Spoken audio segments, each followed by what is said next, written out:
How to switch back to personal account on Instagram. Hey everybody, welcome back to the channel. In today's video I'm going to guide you on how you can switch back to personal account on Instagram, so make sure to watch the video till the end. If you want to switch back to personal account on Instagram, all you have to do is simply open up the Instagram app and you will see this type of interface. Tap on the profile icon. Currently you can see I have got a professional account, so to switch to a personal account, tap the three lines option here. Then over here you simply want to go and here you'll see creator tools and control. Now if you have business account, you will see business tools and controls.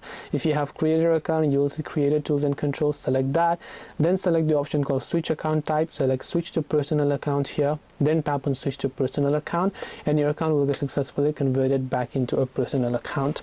This way you'll be able to switch back to personal account on Instagram. Hope this video was very helpful. If you have got any more questions, then feel free to also leave them down in the comment section below. Thank you for watching till the very end of this tutorial and see you soon in the next video.